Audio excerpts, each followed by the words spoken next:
Any resemblance to real persons or other real-life entities is purely coincidental. All characters and other entities here are fictitious. Any resemblance to real persons, dead or alive, or other real-life entities, past or present, is purely coincidental. Having said all that, all praise to the mighty bringer of storms, Baal Hadid. May he see fit to bless this harvest with his eternal benevolence. Just in case. Welcome to Satan is My Superhero.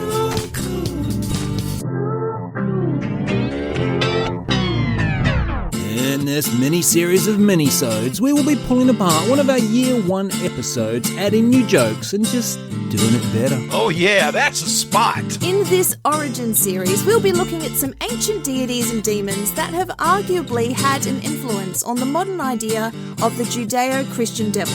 Red horns, cloven hooves, serpent tail, trident, you know the one. You just described a Hellboy. Let's start by diving face first into some Baals. Or Baals. No, I think I'm going to do Baals.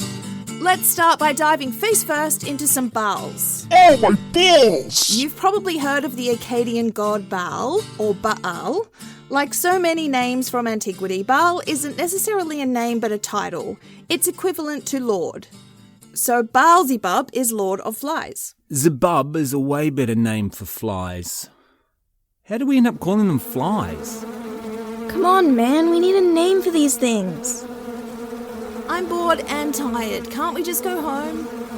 No, we've got to get this done. All right, call them flies. Really? I would not describe that as their most significant feature. No, but we can't really call them maggot-laying, shit-eating disease machines, can we? It makes me vomit in my mouth just a little bit. Swallowed it. Just a little bit. So when the Bible mentions Baal, it's not necessarily the same Baal each time. All these Baals look the same to me. You're a racist. Oh no, it's a common mistake. You'd be surprised how often I get called that. No, I'm a Christian. Baal Hadid would be the most prominent of the Baals. Hadid is a storm god, the weather being very important to the early agriculturalists of Mesopotamia and surrounds. Dear Baal Hadid, would some fucking rain kill ya? We're parched here.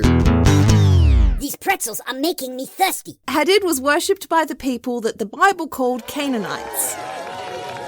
When Canaan sends its people, they're not sending their best. They're not sending you. They're not sending you.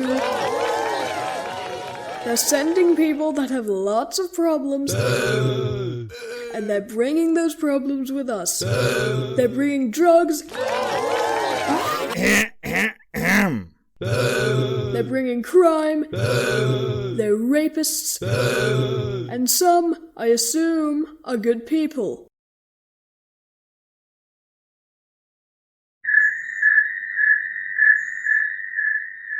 God of the filthy Canaanites Baal is usually depicted wearing a bull headdress with two prominent horns sticking out. It's not how prominent the horns are, it's what you do with them that counts. In one of the Canaanite stories, Hadid had gotten too big for his boots, and his dad El makes one of his other sons, Yam, supreme god. Enjoy being Dad's favourite yam. You'll never get a girlfriend, loser. Our Baal doesn't take this well. His dad sends messengers to let him know he has to bow to his brother Yam, and Hadid just keeps not replying. Satan is My Superhero exclusive, Baal Hadid invented ghosting. Eventually, Hadid and Yam come to blows. During the ensuing chaos, Hadid fights and defeats a familiar-sounding, seven-headed sea monster called Lotan. All the best beasts have 7 heads. In the Old Testament, there's a monster called Leviathan, who is thought to be directly plagiarized from Lotan.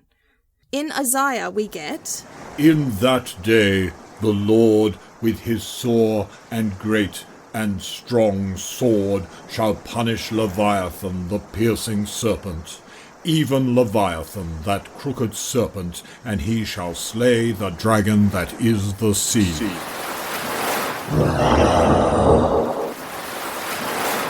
I would totally kick Yahweh's ass in a fight. They don't call me Leviathan for nothing. Why are you looking at me like that? He's right behind me, isn't he?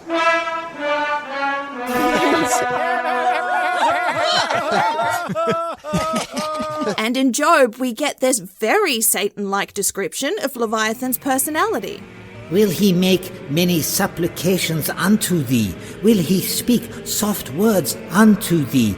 Will he make a covenant with thee? Oh, it's a sin to be friendly now.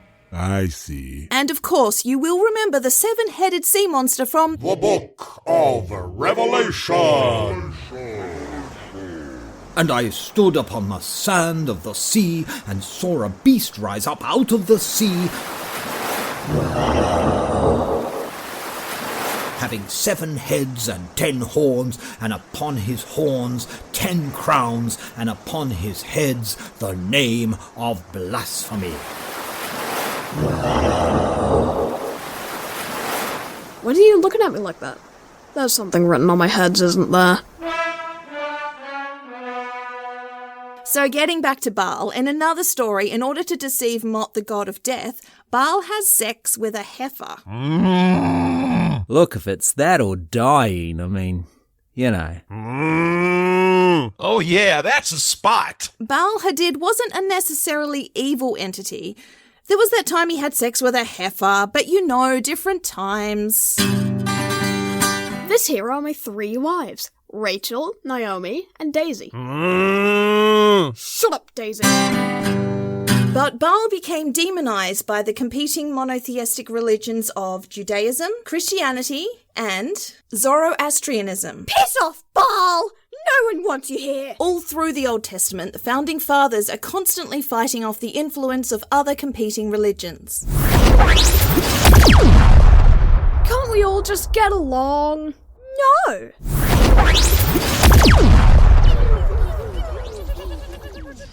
Most of what they wrote wasn't so much apocalyptic prophecy or even philosophy as it was just propaganda. They were fighting a war of mind control. Excuse me, Moses. Sorry to bother you, but we've got a scheduling problem. This Sabbath. Right. Yeah, scheduling problem of the Sabbath. We've got a ball thing to do on that day. Yeah, a ball thing on the same day. Oh, for sakes, guys. How many times we've got to go over this? You can't worship Baal and Yahweh. I can't go through this time and time again. I know it's hard to remember all the rules, but come on, guys. It's the first one. That's why we put it first. So you think move the ball thing, then? In the Phoenician city of Tyre, Baal Karnaim, Lord of the Two Horns, was worshipped as the local supreme deity. Welcome to Tyre. I am the supreme deity here, Baal Karnaim, Lord of the Two Horns. Okay, is there a Lord of the One Horn? No. A Lord of the 3 Horns? No. 4, 5, 6, 7 horns? No, and no. Well, why specify the number, dickhead? Dickhead. No need to be mean. Roman chroniclers would later claim children were sacrificed to this god. Not a good look. Baal, have you been accepting child sacrifices? Baal, are you lying to me? No. Another demonized god in the region was Attar, who was the god of war and thunder. Most interestingly for us, Attar is associated with Venus, the morning star. Mummy, why is the morning star evil? There's only 2 possible reasons you will ever see the morning star. Reason 1, doing the walk of shame, carrying your panties scrunched up in the top pocket of a jacket you took from a sleeping homeless man. Or, even worse, reason 2, this is the time you go to work. That really sucks. Attar usurps Baal, only to be then thrown down to the underworld where he now rules. Yeah, Baal, or at least I never fucked a cow. In some accounts, after Attar sits on Baal's throne, he realizes he's too short for it and gives up the kingdom, then voluntarily goes to the underworld. It turns out fucking the cow is part of the gig. So Baal can keep it. Shut up, Daisy! Many of our modern devil's attributes can be found in the traditions of Zoroastrianism. What's Zoroastrianism? Hundreds, maybe even 1,000 years before the children of Abraham started writing down their ideas, a bloke by the name of Zoroaster was getting around what is today, modern-day Iran, preaching about one true God. What do you mean there's just one God? That's right, just one. Who's your God of the harvest? The one and only God. Aha, so who's your God of war then? No, it's just the one. It's the same one. He's the God of everything. So you believe there's just one God running every single thing in the whole universe all at once by himself? That's right. That would explain why everything is managed so badly. Exactly. I mean, no. According to the Zoroastrian tradition, Ahura Mazda is an uncreated being that dreamed up this whole universe. I had the weirdest dream. I created a world where Riverdale ran for 7 years, but Firefly was cancelled halfway through the first season. Ahura Mazda's main antagonist is Angra Mainyu. Hello, I'm Angra Mainyu. Proof your monkey brains just can't understand monotheism or omnipotence. Now, back to your little podcast. There are different accounts of what Angra Mainyu is. I'm a fucking legend. That's what I am. And just like Satan in the Old Testament, Angra Mainyu does not originally appear as a name, but seems to have been a description of a destructive or chaotic mind or spirit. Used in a sentence, you might say, this kid is Angra Mainyu. I feel targeted. It's really about having bad thoughts. Thinking good thoughts is an important part of Zoroaster's doctrine. So in the earliest known influence on our modern Satan, we find out, really, it's just human nature that's the problem. No shit, Sherlock. What a hot take. Only think good thoughts. Only think good thoughts. Only think good thoughts. Excuse me, but would you mind passing this old blind leper his stick?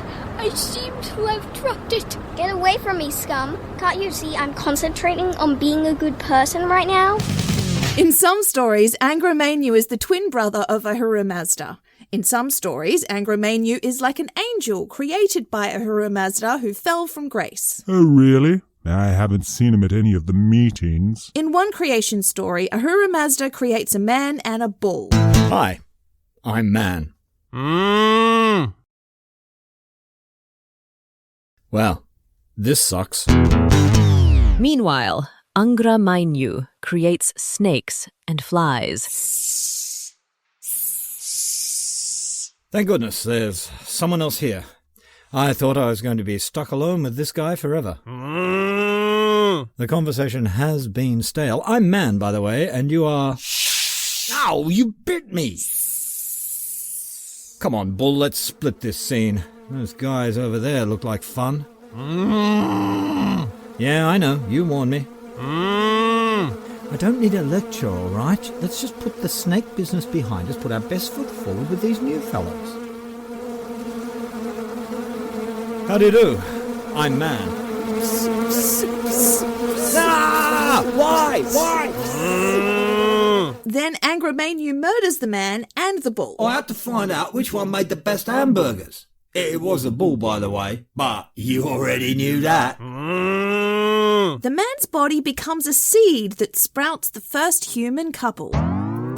So we're the first couple? Only couple. And we're siblings. Well, we share a parent, so technically, yes. And we're supposed to kickstart an entire species? But there's no one here who's not my brother. I agree. It's suboptimal. Why is it the dudes who invent religions always have a brother-sister fetish? I know, it's weird, right? Are you getting undressed? Hey, I don't make the rules. The bull becomes the seed of pretty much all other life on Earth. Can you stop saying seed? Can I stop saying seed? It's getting gross. What do you feel like for dessert? It really doesn't matter. It's all bull semen. Okay, Debbie Downer. So that's a no to tapioca pudding. Angra Mainyu also convinces this human couple to tell the first lie. Yes, it was great. And no, I'm totally not weirded out by you being my brother at all. So here we have Angramanu responsible for the deception that resulted in the creation of humanity, and he is connected to snakes, flies, and lies. I still don't see any similarities. According to Zoroastrian tradition, the end of the world will come when the forces of good finally overcome the forces of evil. Going by that logic, evil is what keeps the world alive. Not the brightest spark in the fireplace is our Zoroaster. The hills and mountains will melt, and that molten lava will flow across the world in rivers.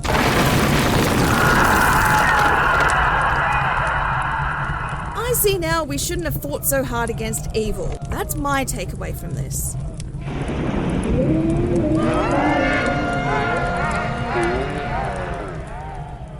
Everyone, including our raised from the dead ancestors, will have to wade through the molten magma. To the good people, it will feel like warm milk. It's not too bad once you get used to it. Because I guess good people have asbestos legs or something? To the bad people, the molten magma will feel like, molten magma. I don't know what you're all crying about. It's lovely. The lava will eventually flow down into hell and destroy Angramanu. I regret nothing. Zoroastrians like to build fire temples. They almost always pray to their god in the presence of fire. It is seen as a gateway to the eternal. Finally, a religion I understand. Oh yeah, that's a spot. Zoroaster liked to demonize the existing deities in his homeland, to the point that hundreds of years later those old gods were simply the demons of his religion. Didn't we hear this story in the last episode? Yep. Nothing new ever happens. This pattern was replicated again hundreds of years later in Europe. Once Christianity became dominant, the church demonized, criminalized, and persecuted the pagan and Wicca religions.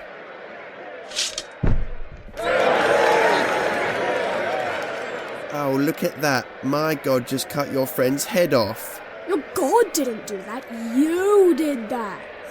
Tomato, tomato.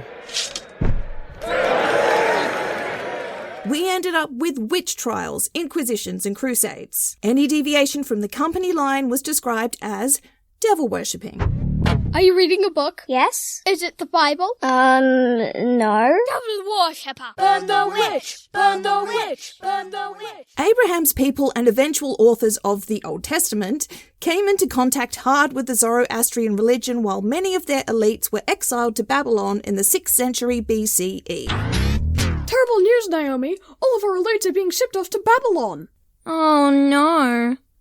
Whatever will we do without the upper crust standing over us with their boots on our throats? This was before and during the writing of the books of Ezekiel, Daniel, Enoch, Jubilees, Numbers, Kings, Chronicles, Zechariah, and Job. Did I pronounce any of them right? These are the books that the Christians will use to mould our modern-day devil. You make it sound like I was created by a bunch of unimaginative hacks, copying the work of another bunch of unimaginative hacks. If the shoe fits. Many scholars believe that contact with Zoroastrianism seems to have influenced the apocalyptic Jews... I feel like I shouldn't be saying that. The apocalyptic Jews of the 2nd and 1st centuries BCE with its good God, bad God concept. Wow! A flood that wiped out almost all life on the planet? Plagues? Murder of thousands of completely blameless firstborn children? What did your good God do about that evil shit?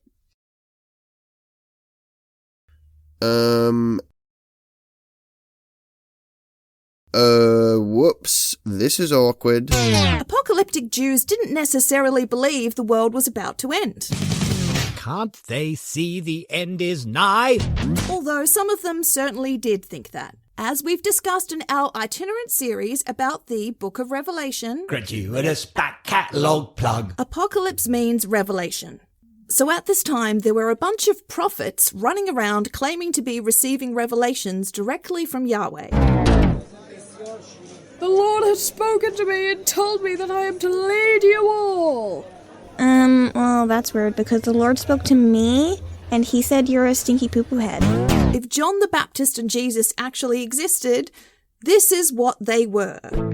Then cometh Jesus from Galilee to Jordan unto John, to be baptized of him.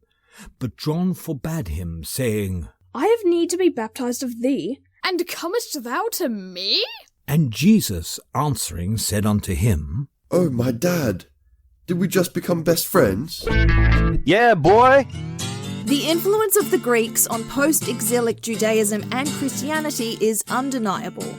For obvious reasons, the Greek god Hades is considered to be an influence on the evolution of Satan. The name Hades is thought to mean the unseen one, and he was god of the underworld and riches. I'd like to speak to the manager. I can help. What seems to be the problem? I shouldn't be here. I'm very wealthy. Oh, I see. Well, as you know, Hades is the god of the underworld and wealth. So? Well, they're intrinsically linked. You've had one, now you get the other. I'm sorry, there's nothing more I can do for you, madam. How dare you assume my gender? Hades plays a part in the overthrow of his father Kronos and kidnaps his niece/wife, Persephone. So, not the best of people, but in the pantheon of Greek gods, not the worst. You kidnap one teenage niece into a forced marriage, and suddenly you're the bad guy. But Hades is not the only Greek deity to share elements of his story with the modern devil. Phaeton, a child of Helios, wanted a turn at driving the sun chariot for a day. Dad, can I drive? Dad, can I drive? Dad, can I drive? His dad does let him drive. He does a terrible job, freezing the earth in some places and scorching it in others. Sorry about that. Zeus has to throw a thunderbolt at him, knocking him out of the chariot, where he falls to his death.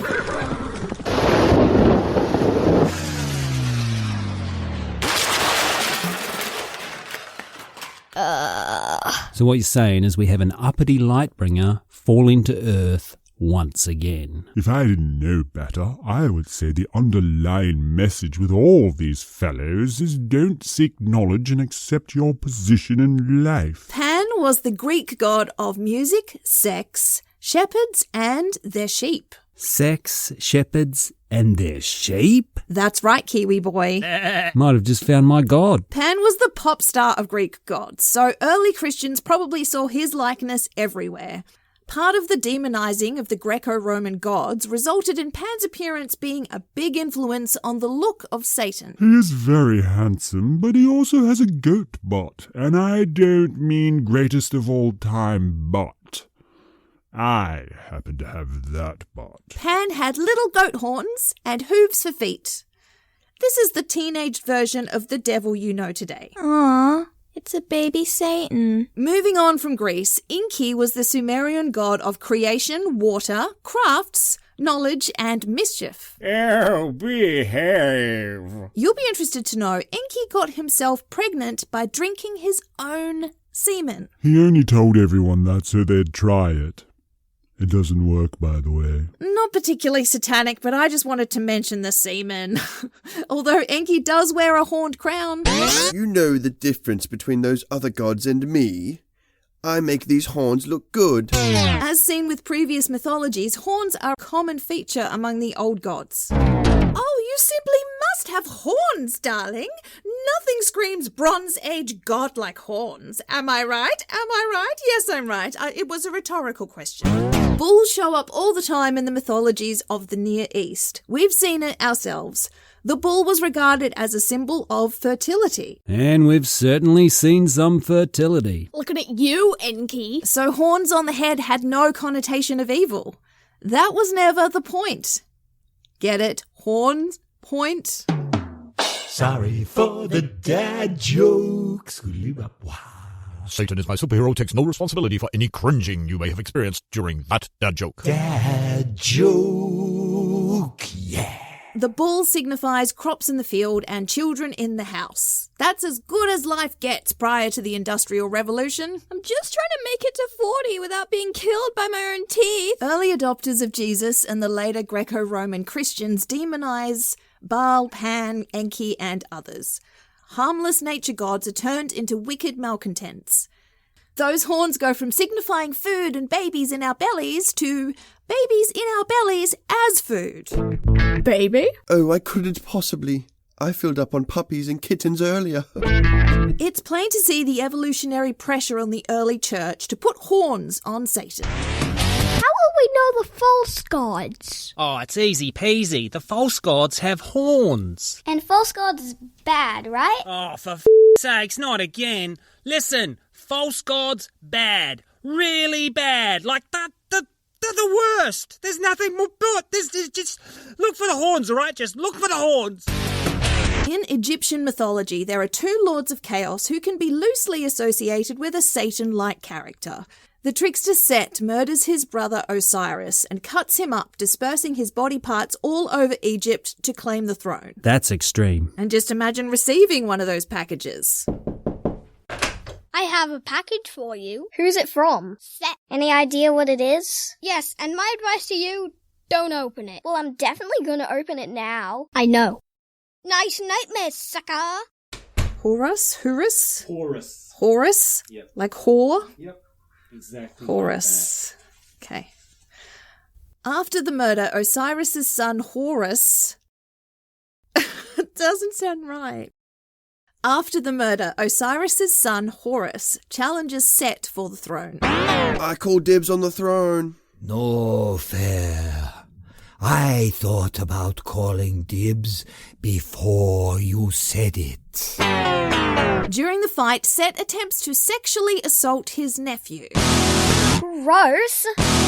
When I was growing up, everyone had one of those uncles. And remember, kiddies, don't get caught alone with Uncle Set. Maybe Uncle Set shouldn't be invited? The other devilish Egyptian is Apep, who is often depicted as a serpent. Snakes. Why'd it have to be snakes?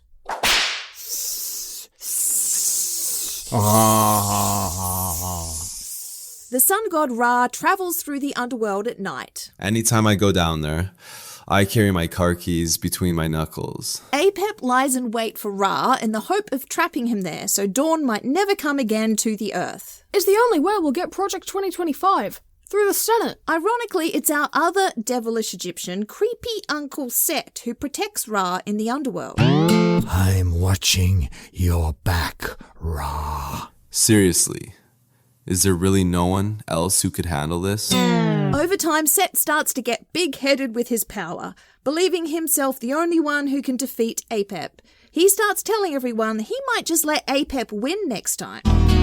Sure is a nice world you've got here. Certainly would be a shame if anything were to happen to it. Now remember how creepy Uncle Set attempted to sexually assault his nephew Horus, with the unfortunate name? Well, in one of the myths during one of their many battle/attempted sexual assaults, Horus castrates Set.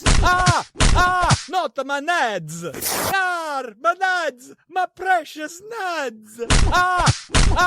Nice. And listen to Apep roasting Set after the event. What you felt is worse than the sting of a scorpion. You will suffer from its effect forever. You will never go a good thing. Always thought you had such a nice set of balls. Always thought you had such a nice set of balls. And all packaged up in such a lovely scrotum. Interestingly, in one text, Apep's name is always written in red. Some scholars believe this was significant and red was the colour of malignance. Well, now I'm offended. Set was also depicted in art as having red hair. Because of this, he was associated with foreigners and became a god of foreign trade. Oh, that's nice. All the redheads have a patron in Egypt. Welcome to Egypt, red-headed stranger. Now to get you started, here's a map to the pyramids, some complimentary tokens for the Sphinx ride, and a 20% off voucher for any mummification you'd like to get done while you're here. As my pod was so poorly researched, I can only ask, are there any other stereotypical cliches about ancient Egypt I can help you with? Yeah, what I really need is some shade. Set's favourite food was lettuce, which, according to one myth, was covered in Horus's semen. Gross. Did you just mention semen again? Yep. So what can we take away from this look into the ancient origins of the modern devil? The blueprints for today's Satan were laid out through the demonization of other people's beliefs. Religious nuts have absolutely no imagination, and that's why Satan is my superhero. Thank you so much for listening. Rate, review, subscribe, all that podcast stuff. But most of all, please give us money. Go to patreon.com/Satan is my superhero. If you join our Patreon at the Third Circle of Hell, you'll receive access to exclusive content like this. Today, dear diary, I learnt if a gas station burrito throws you into a diabetic coma and the voices tell you to pull into oncoming traffic, don't pay attention to your passengers. It's almost like other people on a Friday night aren't at home recording their podcasts. And as for the Lord's angels, dear diary, a bit on the whiny side, if you ask me. Sounds racist when you say it. I saw some things in that room I can never unsee, and learned a valuable lesson about knocking. I just remembered this boy, I guess we're still officially dating, when I was 14, called Ra. Since the accident where I nearly killed Michael, HR's words, not mine, the atmosphere in the office has been tense. Maybe Uncle Sat should be under state supervision? Your ideas are whack. Lettuce used to be a lot saltier.